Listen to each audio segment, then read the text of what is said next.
किसान भाइयों नमस्कार, मैं पुनीत सिसोदिया। किसान भाइयों, यदि हमारी मिट्टी का पीएच इम्बैलेंस हो जाए यानी कि पीएच 7 से ऊपर चला जाए या उधर 6.5 से कम हो जाए तो हमारी मिट्टी के अंदर जो पोषक तत्व हैं वो हमारी फसलों को नहीं मिल पाते हैं, या जो हम फर्टिलाइजर खेतों के अंदर फसलों के अंदर डालते हैं वो हमारे पौधे नहीं ले पाते हैं।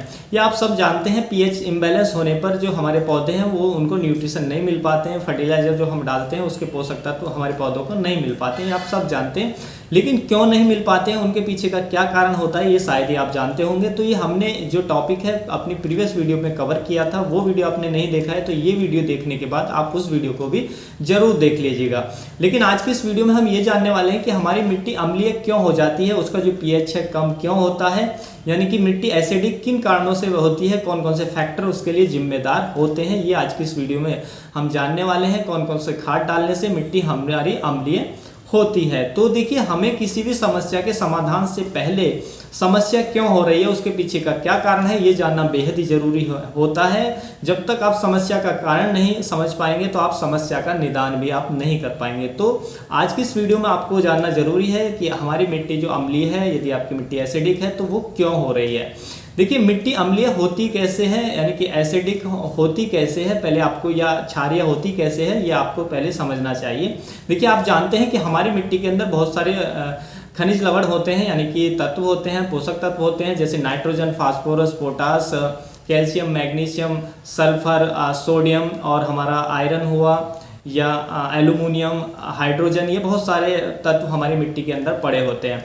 देखिए, इनमें से जो कुछ तत्व होते हैं जैसे हमारा कैल्शियम, मैग्नीशियम, सोडियम और पोटेशियम, ये जो तत्व होते हैं ये इनका जो नेचर होता है एल्कलाइन होता है, यानी कि इनका पीएच 7 से ऊपर होता है। और दूसरी तरफ हम बात करें एल्यूमिनियम की, हाइड्रोजन की, तो ये होते हैं एसिडिक नेचर के, यानी कि इनका जो पीएच है 6.5 से कम होता है, तो ये एसिडिक नेचर के होते हैं। जब मिट्टी में जो हमारे एल्कलाइन नेचर के जो तत्व हैं जैसे कि हमारा कैल्शियम, मैग्नीशियम और सोडियम और पोटेशियम, इन तत्वों की अधिकता हो जाए तो क्या होगा कि हमारी मिट्टी का जो पीएच है वो बढ़ जाएगा, यानी कि मिट्टी जो है हमारी क्षारीय हो जाएगी। और दूसरी तरफ इसका उल्टा हो जाए कि हमारी मिट्टी के अंदर जो हाइड्रोजन और एल्यूमिनियम के जो तत्व हैं उनकी अधिकता हो जाए और इनकी कमी हो जाए, तो हमारा जो मिट्टी का पीएच है वो कैसा हो जाएगा, 6.5 से कम हो जाएगा, यानी कि मिट्टी जो है हमारी अम्लीय हो जाएगी। तो आप समझ होंगे मिट्टी अम्लीय और क्षारीय होती कैसे है। और भी जो पोषक तत्व होते हैं, कुछ और पोषक तत्व होते हैं वो कुछ न्यूट्रल होते हैं, यानी कि उनका जो पीएच होता है वो 7 होता है, तो कम ज़्यादा होने से कोई उनका ज़्यादा इफेक्ट हमारे मिट्टी के पीएच पे नहीं पड़ता है।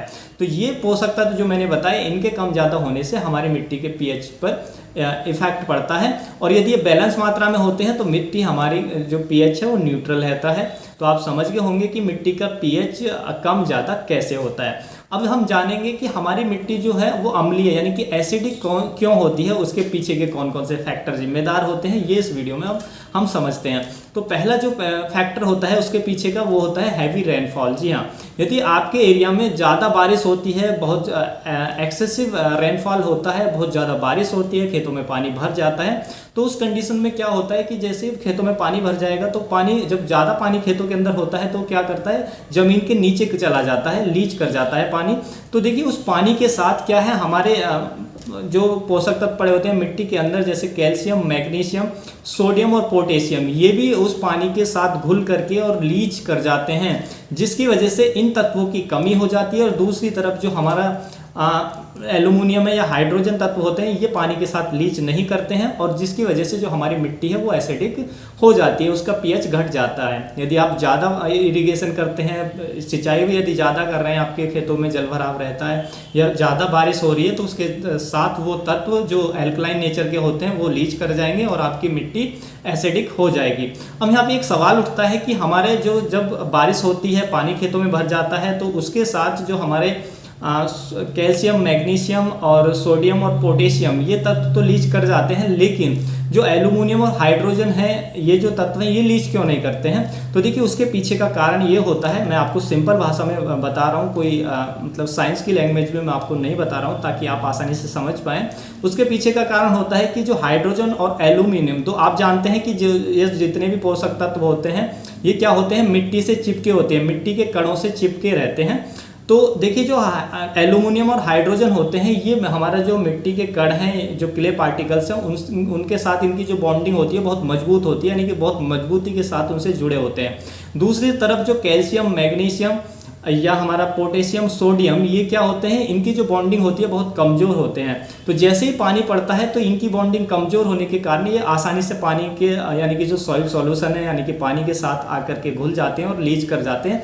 लेकिन जो हमारा एल्यूमिनियम है और हाइड्रोजन है उनकी जो बॉन्डिंग है मिट्टी के साथ बहुत मजबूत होती है, वो लीच नहीं करते हैं। तो आप समझ गए होंगे कि मिट्टी में जो हमारा हाइड्रोजन और एल्यूमिनियम जो है वो मिट्टी के साथ लीच क्यों नहीं करते हैं और दूसरे तत्व लीच क्यों कर जाते हैं। तो इस वजह से हमारी जो मिट्टी है हैवी रेनफॉल के कारण, अधिक बरसात के कारण मिट्टी जो है हमारी एसिडिक हो जाती है। और आप देखते होंगे कि एसिडिक जो मिट्टी होती है, पीएच ज़्यादा कम होता है, तो उसमें आपको एल्यूमिनियम की टॉक्सिसिटी भी देखने को मिलती है, क्योंकि जो एल्यूमिनियम तत्व वो ज़्यादा हो जाता है, ज़्यादा तत्व हो जाता है तो फिर उसकी टॉक्सिसिटी हमारे प्लांट में शो करती है, यानी कि उसका जो हमारे प्लांट को नुकसान पहुंचाता है। ये आप देखते भी होंगे।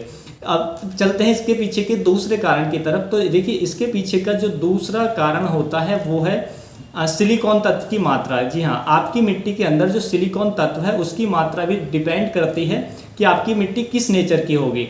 जैसे कि मान लीजिए आपकी मिट्टी के अंदर जो सिलिकॉन तत्व है वो 65 से 70% तक है या उससे ऊपर है, 65 या 70% से ऊपर है आपकी मिट्टी के अंदर सिलिकॉन तत्व, तो आपकी मिट्टी का जो नेचर होगा वो एसिडिक होगा, यानी कि मिट्टी एसिडिक आपकी होगी।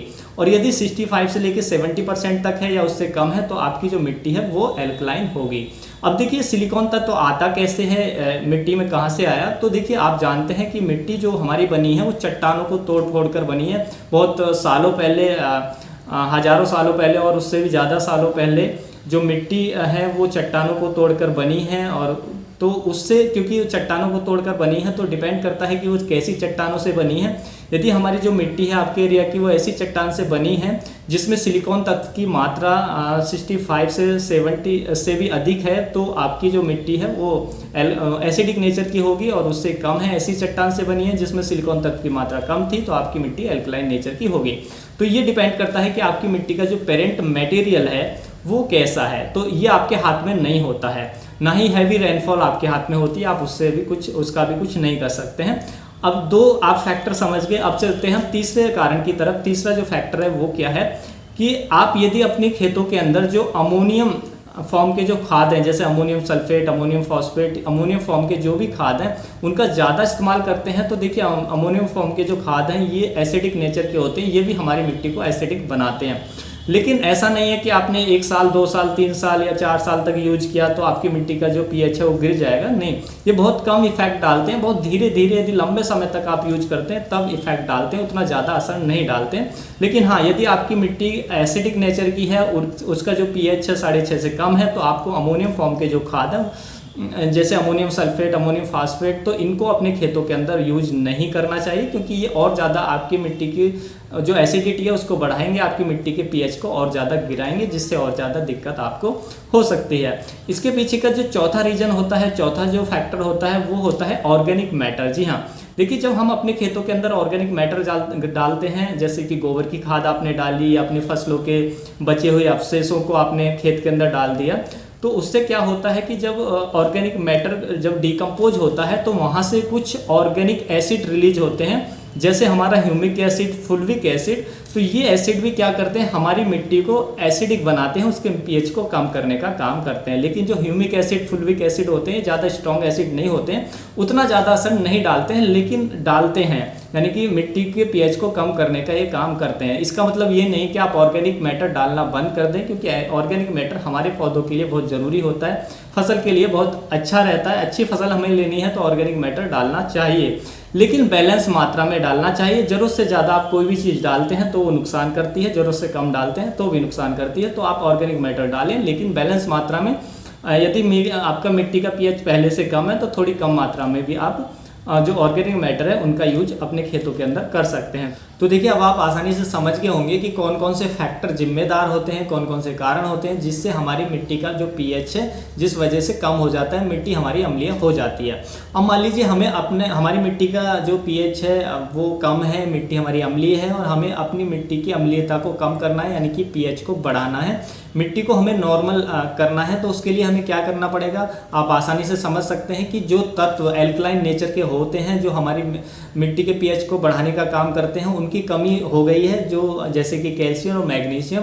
तो इन तत्वों की जब हमारी मिट्टी के अंदर कमी हो गई है तो हमें इनको यदि खेत के अंदर डालें, इनकी मात्रा को बढ़ाएं और जो हमारा एल्यूमिनियम और हाइड्रोजन और कैल्शियम मैग्नीशियम ये जो तत्व दोनों को, यानी कि एल्कलाइन नेचर के जो तत्व हैं और एसिडिक नेचर के जो तत्व हैं दोनों को बैलेंस मात्रा में यदि हम लाएं तो हमारी जो मिट्टी है वो न्यूट्रल हो जाएगी, यानी कि उसका पीएच है जो 6.5 से 7 के बीच में आ जाएगा। तो हमें क्या करना पड़ेगा, इन तत्वों को डालना पड़ेगा।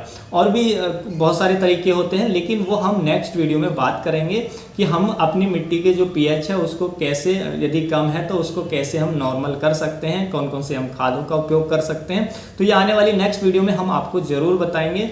तो वीडियो चैनल पे आप नए हैं तो चैनल को सब्सक्राइब करके बेल आइकन को ज़रूर दबा लें, नोटिफिकेशन को ऑल पे क्लिक कर लें ताकि जो भी हमारे वीडियो अपलोड हो उस समय पर आपको मिल जाए। वीडियो यदि अच्छा लगे तो लाइक ज़रूर कीजिएगा, ज़्यादा से ज़्यादा फार्मर तक इसे पहुंचाने में हमारी हेल्प कीजिएगा, यानी कि ज़्यादा से ज़्यादा फार्मर के साथ इसको शेयर भी ज़रूर कीजिएगा। मिलूंगा आपको एक और नई वीडियो में नई जानकारी के साथ, तब तक के लिए आप सब अपना ख्याल रखिएगा। धन्यवाद।